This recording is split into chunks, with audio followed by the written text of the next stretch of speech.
All right, and we are live. So welcome to another episode of AI Marketing for Remodelers and Builders. If you don't know us, I'm Kai. I'm our lead consultant, everything strategy, AI. I'm your guy.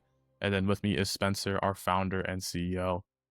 Spencer, we have a very insightful, I've used insightful before. It's all right though. Very insightful episode today. We're talking all about HubSpot's 2026 State of Marketing report and then really what remodelers should know. So if you listen to this episode, you're going to know the biggest marketing trends from this report and exactly what that means for your remodeling business.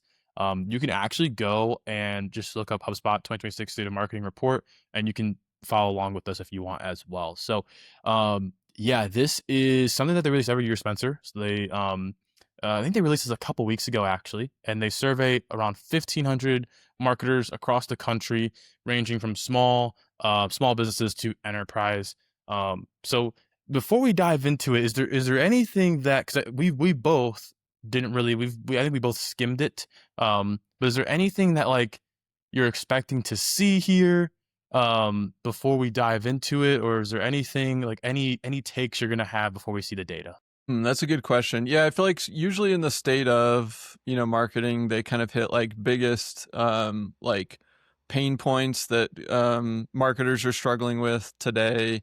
I think one of those will be like tracking and attribution. And then I think another one will be like keeping up with AI, maybe something related to that. So that would be kind of my guesses around challenges. And then in terms of trends, I don't know, it's not much of a hot take, but obviously rise of AI and like usage of tools and trying to figure out how like SEO and AI are evolving. And then the future of marketing, I I guess I would say like more fragmented, and I know that they have been talking about more of the emphasis on brand for a while, and I think there's a lot of we've seen that in a number of different studies with brand kind of on the rise. I'm not sure necessarily how much I'll agree or disagree with that, but I'm confident that that will be in the report. But let's see. Do I have any other hot takes on the report? Why don't you do yours and I'll see. I feel like there was one more that was on the tip of my tongue, but Yeah. what do you anticipate seeing in this?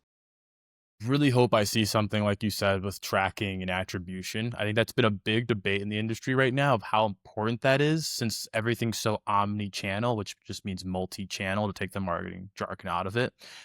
Since there's so many touch points in this new marketing funnel, right? The old funnel, the old inbound funnel was you get traffic, they come to your site, they convert. Now HubSpot says it's like this like loop where they see you on social media a little bit, they go to your website, they leave, they see your ad. So that has made attribution really hard. Some marketers are like pretty much abandoning attribution and they're just going with like what works. And some are really like honing in even deeper into attribution. So I hope they talk about that. And the second thing I hope they talk about is there's also been another trend in the industry is people are basically saying like everybody's using these AI tools to save time and all of that, but like where's the money? Where's the ROI? I personally feel like just because you use these AI tools, even if they're not making you money right off the bat, I feel like the time saving, the efficiency, that to me is great ROI for my time and all of that. So I'd be curious if they address that at all too. Yeah. Yeah, that'll be interesting. I also, just as a side note, 1,500 is a good amount for a survey, but I'm honestly kind of surprised that number isn't more, Higher. yeah, and higher. So I always just like to keep that in mind with any sort of like data set or report that you're looking at, is just like how many people. 1,500 is a good, it's a good chunk.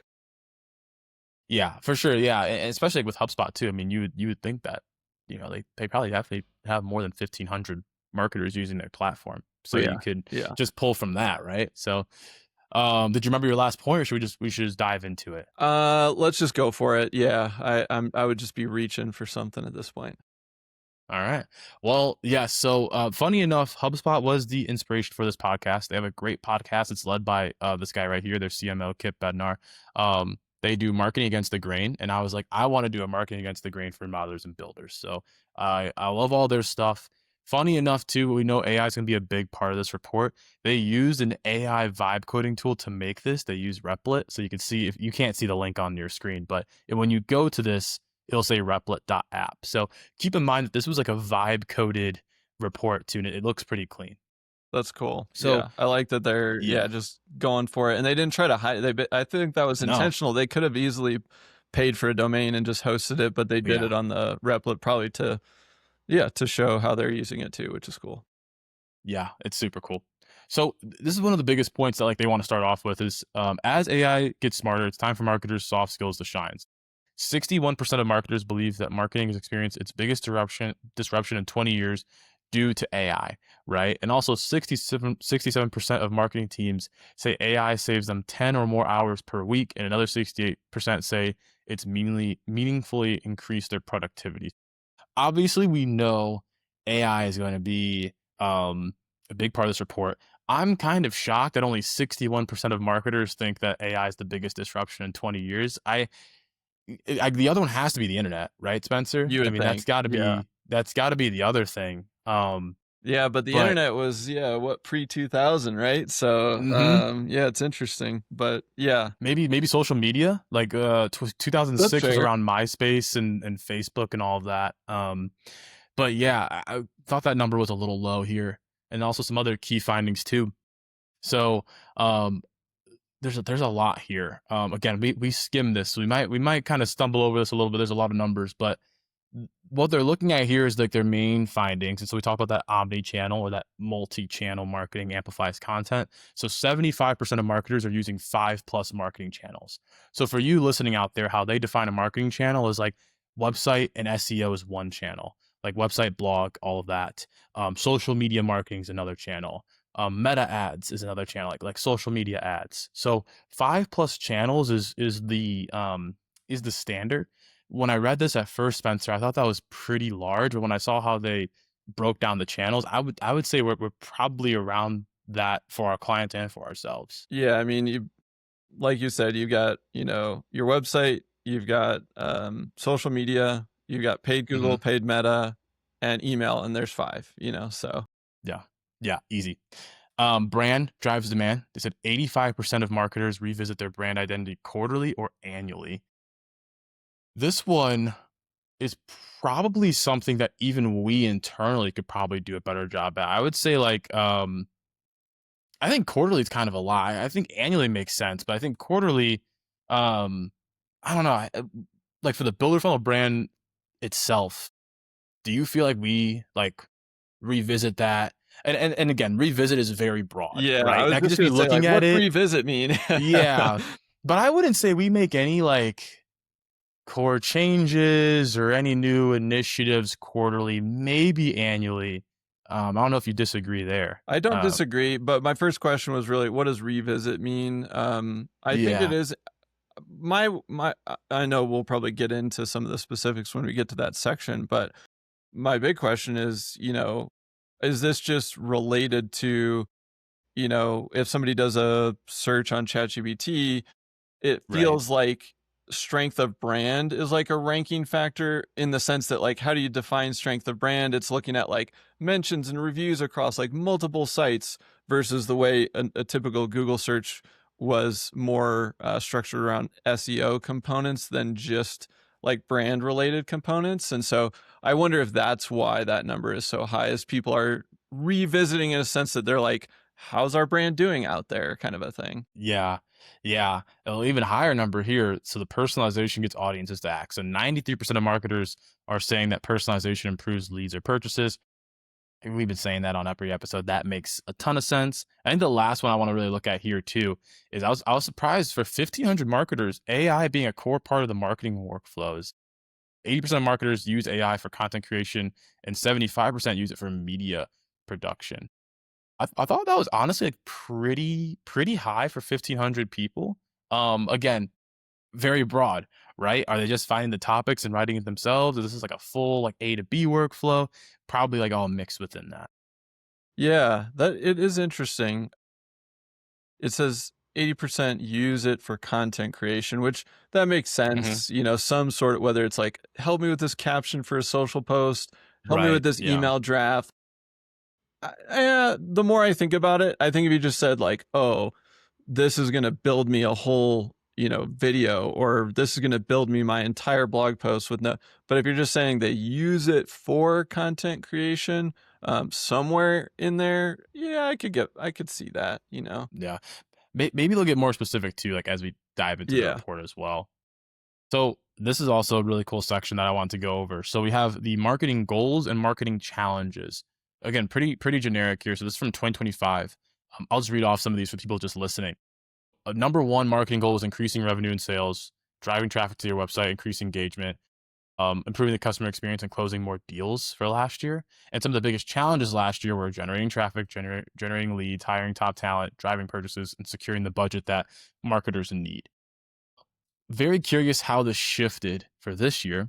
And so now the number one new marketing goal is increasing brand awareness and reaching new audiences. I think that plays on what you were just talking about with LLMs being so brand heavy, and that's the ranking factor. And then the same things, right? Increasing revenue and sales, increasing customer conversion rate, building a customer connection and deeper existing customer relationships, essentially nurturing, which is what we've talked about a ton, and closing more deals. As far as the biggest challenges, There it is. measuring the ROI. Yep, the tracking. So measuring the marketing or the ROI of your marketing activities, because attribution has gotten so hard. Keeping up with the latest trends and new platforms and features with AI, which makes a ton of sense. And the usual things, right? Generating leads, sales and marketing alignment, and then again, securing the budget needed. Very glad they brought up measuring the ROI. So they did bring up the tracking, and that's not surprising that that's the number one challenge a lot of marketers are having. I find it interesting that the brand awareness and reaching new audiences was the number one goal of marketers. Like, why is it not increasing revenue and sales? That feels like, um, I, I'm wondering if companies have said like, ooh, tougher to grow in this environment. We're actually just looking to be more profitable while maintaining revenue, and that's why brand was more important. Like, I think that's a pretty interesting shift. I would be less surprised if increasing brand awareness and reaching new audiences was like number 3, number 4, but like the fact that increasing revenue and sales dropped from number 1 to number 2 and it's not always number 1. I don't know. What do you make of that, Kai? My one theory I would say is that we are definitely seeing layoffs. I don't know if you're familiar with Jack Dorsey, founder of Twitter, and then now he runs Block. Which, if you listen to a good podcast recommendation for you, Spencer, and other people out there, if you don't, How I Built This by Guy Raz, great podcast, really good episode. But yeah, he owns now he's the CEO of a company called Block, which does Cash App, Square, and all of that. He just laid off 40% of his staff 2 weeks ago. So where I'm going with this is, yes, increasing revenue and sales, increasing customers, getting more deals, closing more deals is important. I wouldn't be surprised if these larger companies, especially those enterprise ones being surveyed, are cutting enough overhead to justify, like, hey, if we can just increase overall brand awareness, we'll probably increase sales, we'll probably get more leads, but they might not be feeling that, like, they don't have to add more overhead now due to AI to increase this brand awareness. So that's the only reason why I could see that jumping up. Uh, that's my theory to it. Yeah, I think that's a good theory, and depending on the split of these 1,500 marketers that filled this out, if a heavier percentage are like enterprise or larger companies versus SMBs, I could see that for sure. Because I would imagine if for the smaller businesses, probably increasing Mm-hmm. revenue and sales matters. But Got to be number I one. like your Yeah. thesis there. Yeah, you can show more profitability without more revenue if you just cut 40% of your staff and you can still keep doing what you're doing. So, yeah, I think you're Mm-hmm. right. Yep. So next one here is expressing your brand POV as a competitive advantage. So go to the scannable section here. So looking at some of the top marketing trends that teams are exploring here. So using AI to create personalized content, leveraging automation to make marketing processes more efficient, creating content that reflects your brand values. I think this is probably the biggest one to me, Spencer. I've started doing, and I'll give you all, there's a guy I listen to. He says, I'll give you the sauce. And that means like he's just gonna give you the method. I'll give all the listeners and watchers out there the sauce, even if you don't work with us. There's a new blog topic that I've been doing. It's like why, let's say like we're in Chicago, why Chicago homeowners go with X being your company name, So why Chicago homeowners go with Kai's Custom Homes for their, for their custom home or for their dream home or something like that. And what you do is you run the HubSpot AEO grader audit. And why I like that audit, it's not perfect, but it gives a list of how you're being compared in your local market. And you use that brand blog to basically, this is the only blog where you're really gonna be talking yourself up a lot and comparing yourself to other people. But you answer all of those comparison points and you really just talk about your brand, your value, and all of that. And that's the stuff that's been cited a lot in AI. So I love that they brought this up, and that's definitely something that I've been exploring. How are there more topics that I'm missing in that? That's really the main play that I've been doing. But what other how like what is this pillar and what does that look like? Yeah, I like that. I like that. That's the sauce right there, That's because the sauce. all these LLMs are looking at that and they're going, "Oh, interesting. This is why consumers choose, this company." Yeah, interesting. It works. It works. That's all. What I'm really hoping for, Spencer, one day is in the SaaS industry. You can go to HubSpot's site and you can see it yourself. They literally have how in the local service business in the local service industry, you have location pages. So if I work in Chicago, but I work in the northwest suburbs, I'm putting like Naperville, Schaumburg, Arlington Heights, all of that. SaaS does the same thing, but they just do comparison pages. So it's HubSpot versus Salesforce, HubSpot versus Go High Level. I would love to see how we could do something like that in the home building and remodeling industry. Um, and I think there's a way you can be very respectful about it because it's like what I'm thinking is like, we are design build, they are not. Like that's not calling them out. That's not saying you're better than them. That's just it. But Yeah. that comparison content, when we talk about building out like that pillar of like brand content, that comparison content does really well in SaaS. So whoever comes in the home building industry and starts doing that first, how I've been explaining it is you're going to be playing defense if you don't think about it. Somebody's going to write a comparison blog about you, and then you're going to have to write a comparison blog about them. Something do we just get ahead of it? But yeah, that's been very interesting, and that goes into their fourth point of like updating your SEO strategy to be in line with like those search algorithm changes. Yeah. Yeah, I think it is interesting to watch a lot of this evolution of content and SEO, but it really does go back to kind of the standard inbound practice that we've been, running for a long time, which is like, yeah, these comparison blogs, they've been around for a long time, but now it's maybe a little more compelling of a reason because it's like the way AI is shifting, you know, um, I think you have more likelihood that that will show up, or it will. Somebody might not even read the blog, but AI will pull enough from it that you get the benefit of it. But it's really the like, how do you create as much helpful content in your local space in your area As and possible, yeah. as you can? Yeah, Last one here too is just repurposing content across various channels, which that's probably something that's been year to year, and these tools just make it even easier. So scrolling through here, they've already talked about the how many channels marketing teams are using, so we'll kind of skip past this one. But you can see here, most are still doing website, blog, SEO, a lot of organic social media content as well, email marketing, paid social media content. I expect this by next year to go up. I feel like paid social has been like booming even more, will you and click on the the sorry, kind of cut you off, will you click on the yeah small business, because I would imagine that's like where almost all of us live, because that's, I think, the way they define it, yeah that's typically like below 50 million in sales is small business. yeah. Funny enough, clicking through this, it's actually pretty Yeah, similar you're right. across small to enterprise. The only difference I think, no, it's honestly everybody still does website, blog, SEO. Paid social is definitely a little bit higher. Actually, it's second for mid market. It's almost more of an investment for mid market, which is interesting. Um, but everybody like I was very surprised to see website, blog, SEO still being number one across, but it makes sense. I think we're still trying to figure like blogs SEO is still great. A lot of good SEO is good AEO and vice versa. Um, but yeah, looking at small businesses specifically, you do see a bump in brand awareness. So overall, brand awareness was like the fifth most leveraged channel. For small businesses, brand awareness is like the second most leveraged channel, right under website, blog, SEO. Yeah, interesting. Yeah, so 1 Mm-hmm. website, 2 brand awareness, 3 paid social, 4 email, For email 5 market, organic social. I'm surprised paid search isn't on here. that is very surprising. Again, I didn't do the report. I'd be curious if they just lumped it in with something. but maybe not. Google Ads is very expensive, It honestly. is. It's So super yeah, expensive. So like, that we could see that. yeah, Maybe it dropped off and it's number 6 or 7, but it just didn't make the top 5, you know? because I don't see it in enterprise at all.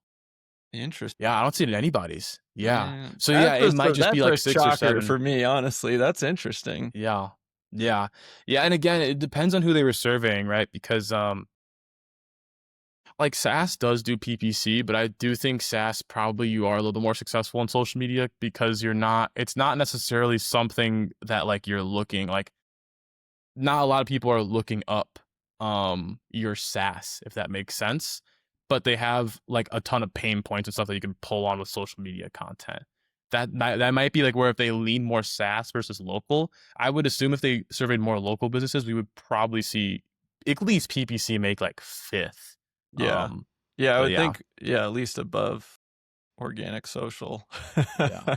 Yeah, yeah. I'm also kind of surprised, and it is a 1% difference. It's a difference of 44 and 43%. I am surprised that email marketing isn't above paid social media content. A lot of people Yeah. don't use email. They sleep on email. It's one of the I would keep email above almost anything else, but, you know, anyway. Email works. Yeah, it works. I've even seen like a rise in like SMS even more than SMS does usually. I think we've even implemented some SMS in like the past couple months, and we've seen pretty good results from it. Yes. Awesome. So that first one here is the most leveraged marketing channels. So now same graph here, but this is the top marketing channels by ROI. And they don't give us a different tab for each one. So this is just overall. So number one is still website, blog, SEO, search engine optimization. Pretty surprising, but like I guess I mean ROI. That doesn't mean like raw revenue. So that makes sense because it's organic. Paid social being this high, very interesting. Organic social, that's interesting to be number 3. And they also had social media shopping tools. So that's where they're doing e-com. They're Yeah. serving e-com people. And then email marketing is 5th. I don't know how that one's not number 1 because that one always comes in at, you know, the cost is so low for email. And so even if you get Mm-hmm. even a little bit of revenue out of it, the ROI is usually off the charts. Kind of makes me wonder if Yeah. people really know their own ROI, you know? I don't know because everybody's number one challenge was attribution. So can we even trust any of this? I'm I'm trying very to play the surprised paid skeptic here, social. Kai, you know, on this data. I feel like whenever we pull up HubSpot stuff, we're just like, yeah, I don't know if we agree with that. I will say with this makes me want to do a building and custom home industry like state of report. We 'Cause did there's so one much for data. a few years and we took it off the roadmap just because it was so A time lot of time, intensive yeah. to pull it together, but maybe we might need it. Maybe we'll have to create it. Maybe Kai, email Kai if you want us to do this report. If you Yeah. want to see it, if you want to see this for our industry, email me. That will definitely be my email CTA. Very, very interesting. Here, and then eventually, I think after this section, I'll probably scroll through a little bit faster because we're not even halfway through the report. But the branding investments that deliver the highest ROI here. So this is where it gets like specific into like, okay, brand awareness campaigns. Like, what actually is that? So, but they still say brand awareness campaigns here, so I'm kind of confused. But we see here like one of them's like brand and sponsorship, brand cultural initiatives, brand messaging framework. Okay, I see what they mean here. So this is within brand. These are the things that they're investing in. So within brand, it's a brand awareness campaign. It's customer experience alignment with brand promises. I don't really know what that means, to be so real with you. Mm-mm. Brand messaging framework development. That one makes sense. Partnership and sponsorship opportunities. Either way, for the people that aren't watching and can't see the graph, 29%, the highest percentage of ROI is brand awareness campaigns. Second is being like the customer experience alignment with brand promises. And then the third is that brand messaging framework development, which is valuable. We do the story brand stuff. That definitely helps. I'm surprised that this one actually isn't higher, but then 4% said that we don't measure ROI on brand investments. So who knows? Yeah, and that's a pretty small number, honestly.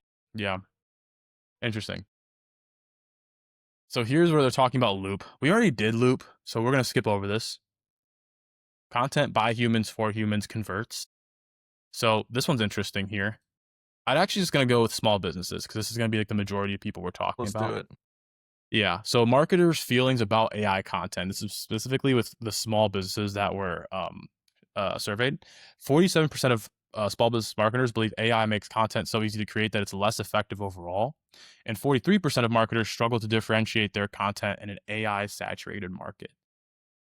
I'm surprised. I don't know. How do you feel about this 47% of people that believe that because AI makes content so easy to create, it's less effective overall? That's for some reason like that's sticking with me. I love that. I love that people acknowledged that and agreed with it. I actually was listening Mhm. to a shorter podcast per your recommendation. Was it Eric Sue? Well, yes, yeah, marketing It school was a probably very something. short Yeah. podcast. I think I'm maybe like three quarters of the way through it, but he and Neil were talking about on that one that because content is so easy to create with ChatGPT, it either works for you or against you is kind of what they were saying. And so if you were a little bit on the lazier side, you're just now using it and just like copy pasting it. And it's like, of course that's not going to work because that's what all the other people are doing that aren't taking the extra effort.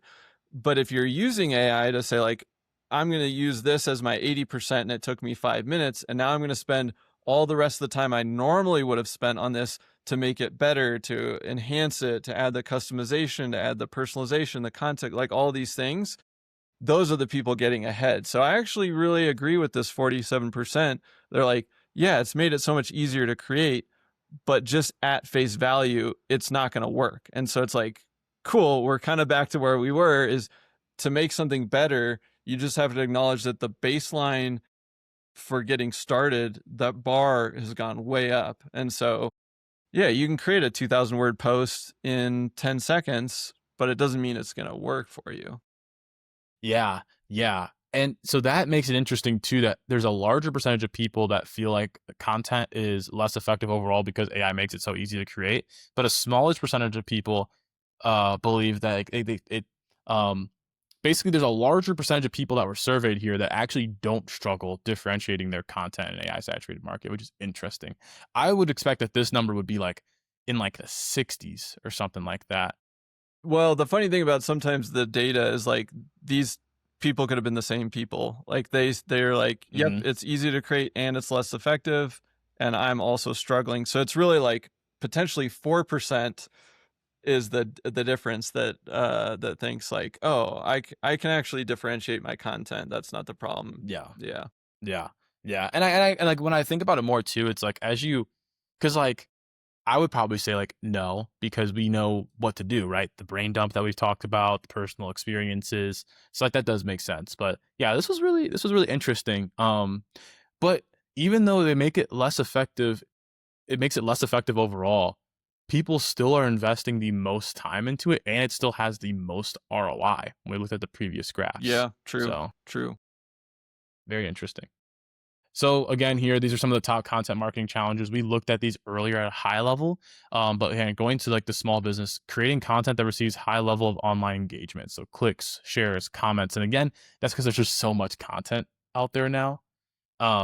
Number two, finding new ideas for content.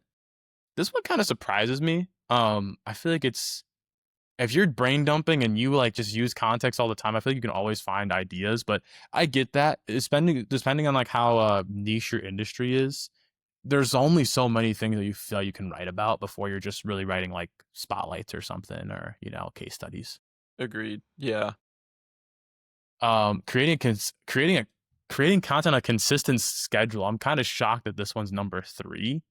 You would think that with all the time that you can save with AI helping you create content, you can make it on a consistent schedule. I thought measuring ROI would be number one. Measuring ROI is only fourth on this list, and then fifth is reaching your target audience. Yeah, I really expected measuring ROI to be at least second because I understand that people are like, it's definitely hard to get content that gets a high level of engagement now on any sort of channel. But then second right there, I thought would have been measuring ROI.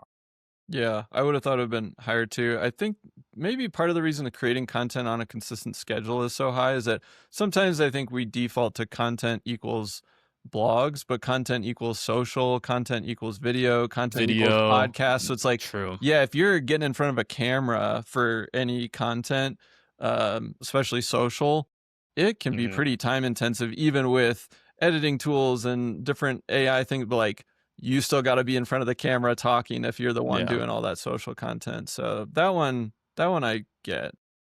Yeah, yeah, and it's also this is the small business tag too. True, true. So I'm curious how it changes throughout. That's Actually, it number goes 2. higher. Yeah, it goes higher, and then about the same. It goes third for enterprise, but they're all the same. It's honestly pretty similar. Some change, but the number one, creating content that receives high levels of online engagement, that is across small business to enterprise, which is pretty interesting. It's actually tied for mid-market with creating a consistent schedule. I wonder what that mid-market, what they probably say it's somewhere above what they classify that as. I would think as you get bigger, it'll get easier to make it as a consistent schedule because you have a more of a team, but maybe it's more people to coordinate or something. Yeah, it could be. Or you just have to, you're responsible for pushing out so much. So much. Yeah, yeah. So here, we'll go through a couple more sections before we wrap. But as far as like the biggest return that they see in their content strategy, short form video definitely sees the most return. That's not surprising, and it's actually pretty overwhelming. So like, as far as like, okay, actually, let me pause here because I thought this was going to be the ROI the way they framed it. So they said that short form videos see the most returns. But as far as like this next graph, this is the companies that what is the percentage that they use in their content strategy? So like what percentage of their content strategy is short form video, long form video, blog posts? Short form video is 60% of overall the company's content strategy, and it's 66% for small So businesses. the way I read this, just to make sure, this is of the 1,500 people, 66% Yes. say short form video is part of our content strategy. It says media formats companies Yes. use Okay. in their Yes. Yes. content Yes. strategy. That makes sense. I thought they were ranking it as like that's like where they spend the most of their time. I think you're right. So 66% of these small businesses surveyed use short form video in their strategy. Yes. That's 20% higher than blog posts. It's kind of That shocking. is surprising to me. Yeah. And I it's don't know funny what because images is. when I look at our data, it was only about 3% of total digital leads came from organic social media. And so you're like, wow, almost everyone is doing short form video, which in my head is like reels probably on Instagram, Yeah, but Reels, only TikTok, all that. 3% of leads are coming from that channel. Yeah, interesting. Yeah, yeah. I don't know. Okay, I don't know. I feel like I might come off as like like organic social hater. Organic social is still definitely important. Do not get me wrong. I'm very surprised at how much companies invest in it when you have other channels that will get you a much better ROI. I feel like it is so hard to organically grow on social now, and it's great for your brand. We post, I think we post every day. We try to post every day, multiple times a day. But yeah, this is very interesting. So only 44% of them utilize blog posts. Only 34% of them utilize long form video, which I'll give y'all some more sauce. The number one opportunity that I always see whenever I do a competitor analysis, there is one channel that almost in every market that I look at, there is maybe one competitor out of the five that they gave me that actually used this channel, and it's YouTube. Yeah. This is one of the only digital channels that in almost any local market you can still dominate Wide because open. I guarantee you, yeah, it's wide open because most of your competitors aren't making long form video. And I'll give you some more sauce. If you just focus your efforts on making the long form video, you got your short form videos, you got your blog posts, you got everything that you need. So if you just put all your effort in your long form video, the blog posts and the short form videos will just come naturally. And some more sauce to throw on the top, just strip out the audio and now you have a podcast. And now you have a podcast. This is interesting. This might be my PWOW. I'm very surprised. 44% of small businesses blog posts. 34% of them are utilizing long form video. 21% of them are utilizing case studies. That is insane. What are they using if Yeah. they're not using all this? I'm like, this is everything. They're making too many TikToks, man. They're making too many TikToks. Yeah. They can't even TikTok is not fulfill. where you're gonna pick up your projects. Yeah. And only 1% are doing some sort of podcast or other audio content. So I think like this is insane to me because yeah, if you just put all your effort in long form video, you'll get everything else naturally. I'm not saying it doesn't take extra work, but but that's yeah. where So think the about alpha is, right? You know, is like where people mhm. aren't if your competitors aren't doing it and you can go dominate, then you get to dominate. But it does take Exactly. work. It's hard. It takes planning and scripting and getting in front of the camera, which nobody wants to do. And yeah, it's hard. Funny enough, too, 4% NFTs. That's You know, if you want that to be beat out podcasts. for NFTs beat out podcasts. So you know what? If you're a modeler or a custom home builder out there and you want to launch your own NFT, Yeah. please update me on how that does. This did, just as a reminder, this is where people are doing their content marketing. It didn't say highest Yes. ROI, which It didn't hopefully say we'll get to. ROI. Yeah. It did not say ROI. Yeah. So let's see if we can find that here. Oh, perfect. Okay. So they have the highest ROI content form. Spencer, we might eat our words here, to be honest with you, because short form video for 49% of people surveyed was their highest ROI content format. Now, if you're mostly just doing short form video, I think there is an argument that the channel that you're going to do the most is probably going to be your biggest ROI. But second being long form video, and that was like seventh on the list. Live streaming, which was like very low on the list. UGC content and blog posts, which is very interesting. I'm gonna scroll up real quick here. So we know short form's like number one, but like for small businesses here, like images, I don't even know what that is. Very interesting. Okay, so it kind of lines up with the ROI, but that's So very interesting. my take on this is one, short, like this is 1,500 marketers across lots of different industries. Mm-hmm. I would say, short form video still, I stand by my words. Like we've looked at the data and we work with a lot of different companies and we're only in the remodeling building space. 3% of digital leads came from organic social media. So the way you win with short form video though is you got to be posting daily. Like you said, most of our Daily. clients are not, right? We're a handful of times a month. Not all those posts are short form video. They're, Mm-hmm. a carousel or whatever. So anyway, I think that is just something to note, that this is a general study versus like industry specific. The For interesting thing sure. about this is the top 3 ROI channels are video: short form video, long Yes. form video, live streaming video. Live That streaming is video. something to pay attention to. Video still wide open season in remodeling, custom building. Like you said, almost nobody has a YouTube channel with regular long form video content. When you do your analysis, wide open season.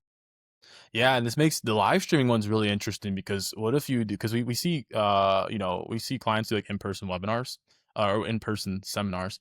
Or you can even do it as a webinar if you want, but live stream that seminar or webinar, make that into a long form video, cut that long form video up, make that into short form.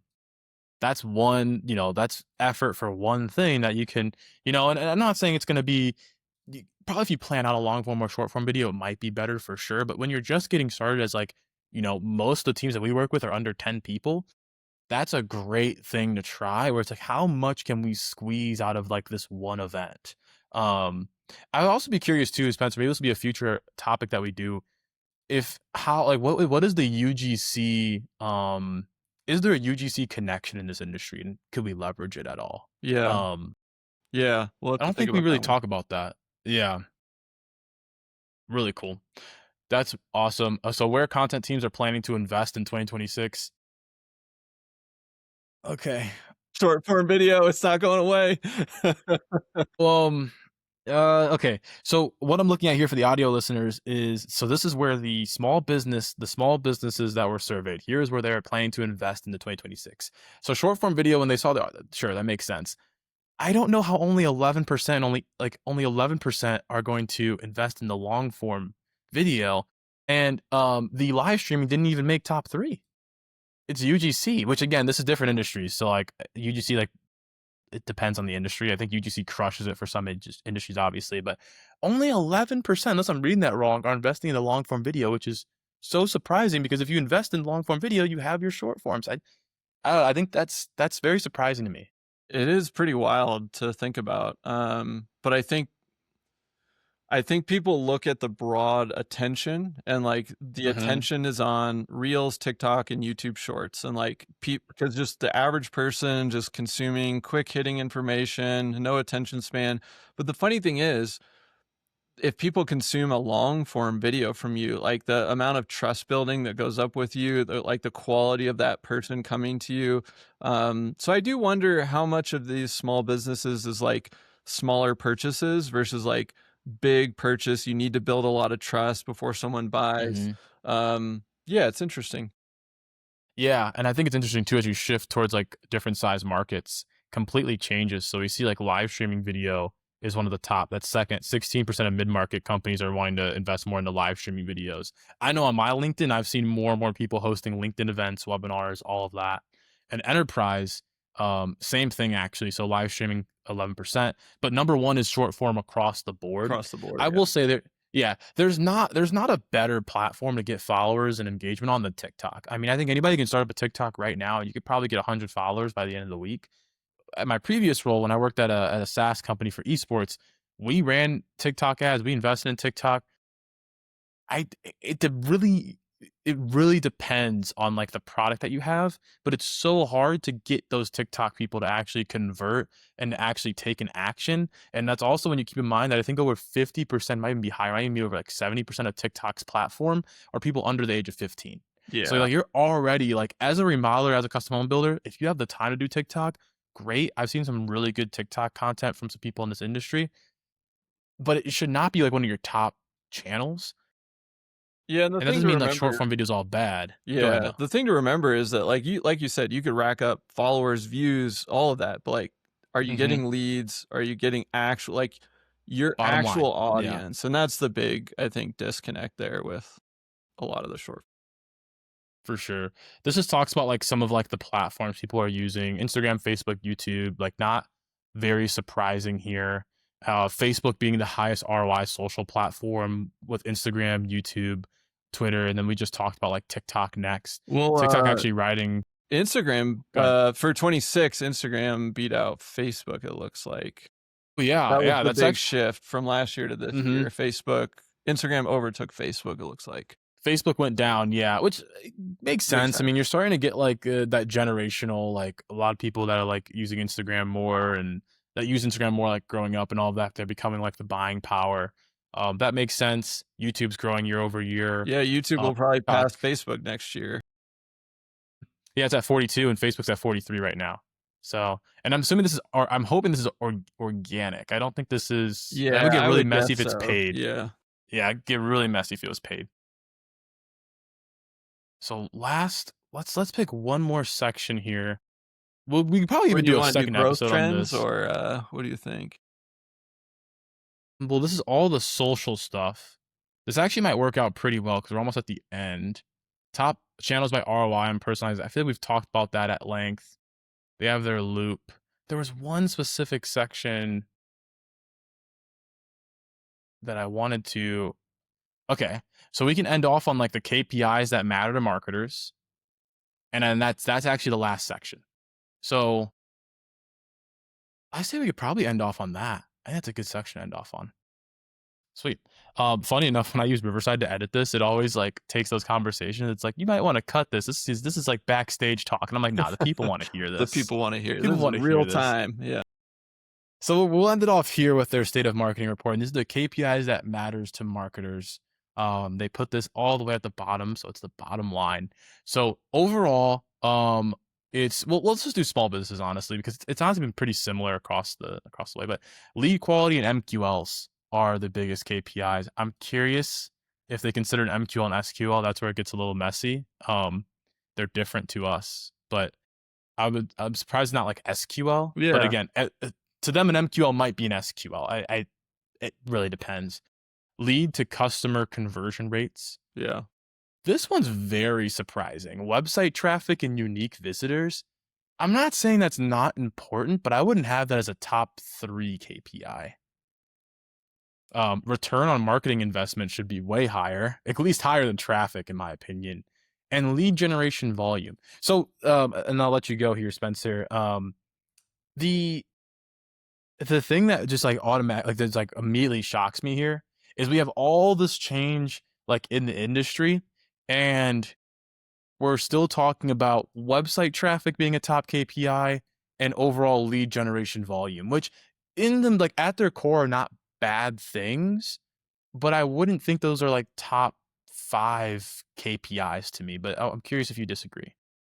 No, it is kind of shocking, especially like ROI is number 4, and even out of all of these, like this is 36% of people surveyed said lead quality was top, and 33% Mhm. said ROI was there. That means 67% ROI isn't even on the radar for Yeah. important KPI. Like this is this is wild to me. Like what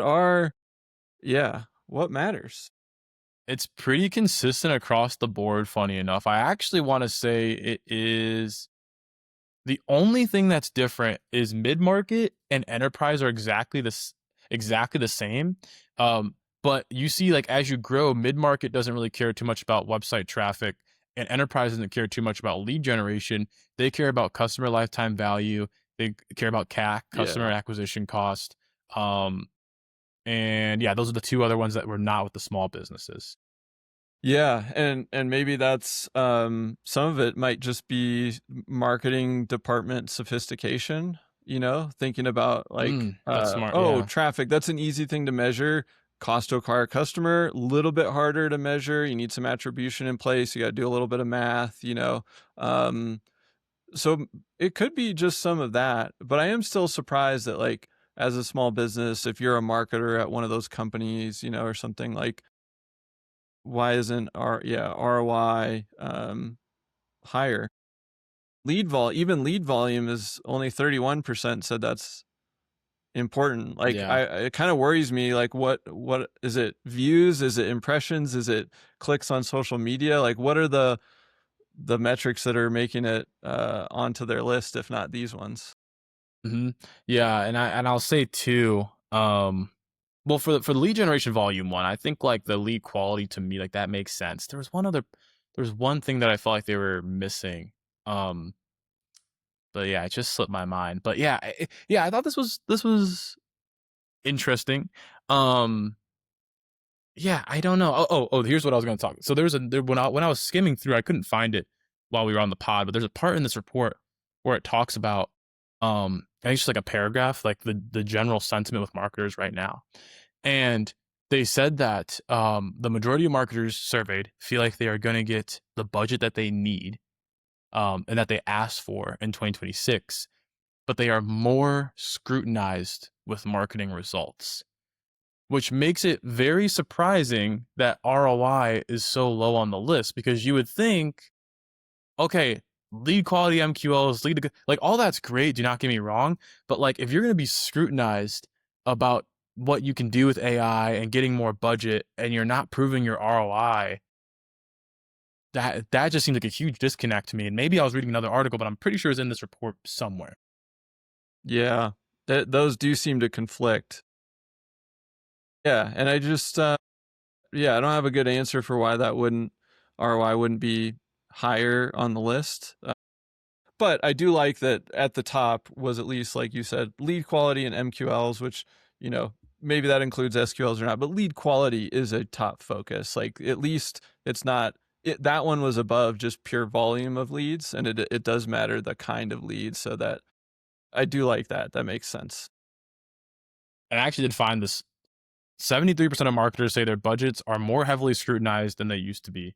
Still, 93 expect their budgets to stay the same or increase in 2026. So, yeah, thought that was interesting. But yeah, overall, I would say this is it was a pretty good report. I think a lot of stuff that we knew with AI and that changing the industry, but I think it gave some really good information. Again, read this report for yourself, dive into it if you're listening and watching. And keep in mind that, like, I would say the majority of businesses that they probably surveyed, and you might be able to find it, more likely SaaS, e-com, just based on some of the trends that we saw. Probably some local services businesses in there as well. But before we wrap, Spencer, it is our favorite time of the pod, our PWOW, our parting words of wisdom. If you know, you know. If there is one thing that people should remember from this episode, what should it be? I think I'm going to go with the, long form video is probably open season probably for you in your local market, but also the ability to, like we both we're talking about, repurpose it, right? Clip that into shorts. Now you've got your shorts.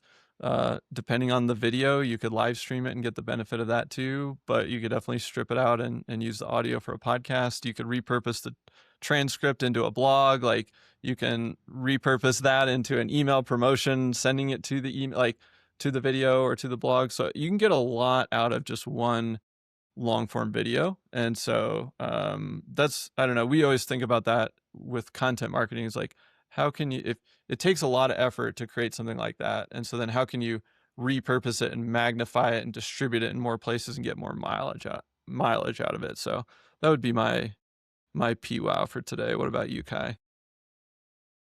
Yeah, I think same vein, like just video. We saw like the top three, it was top three ROI, right? It was like short form, long form, live stream. So exactly what Spencer said as well. But yeah, I mean, it makes sense. It's super easy to personalize a video because it's you in it. If you're not using like AI avatars or things like that. But yeah, invest in video. And I even tell my clients, hey, like, even if you just start with like YouTube shorts, like there are companies that just post shorts out there. So just start with shorts because you can repurpose that across like multiple channels. Eventually want to do long form because it's just more efficient overall. But if you just want to get started on YouTube, even just taking your best performing like reels off of Instagram and Facebook and throwing that on YouTube Shorts is like, that's like one of like my first plays that I do in the first 3 months. It's like, hey, like if you want to invest in video, just like start growing on shorts. You can do that easily. You can get a YouTube presence overall, and then it's there. It's ready for you when you're ready to invest in that long form. Yeah, love it. Well, that has been today's episode. As a reminder, feel free to, Spencer, you had a really good email CTA that I can't. Oh, I remember it now. I remember it now. If you want us to create a state of marketing for remodeling and custom home building and the industry overall, email me and say you want it. And then depending on how many emails I get, I think we'll do it because we have so much good information. It'd be great. Um, so you can email me as B as in boy, IAMI at builderfunnel.com. Again, that is KBIAMI at builderfunnel.com. And just send me a quick email of, do you want us to do the report or not? And yeah, we might dig into that. But that's been today's episode, and we will see y'all on the next one.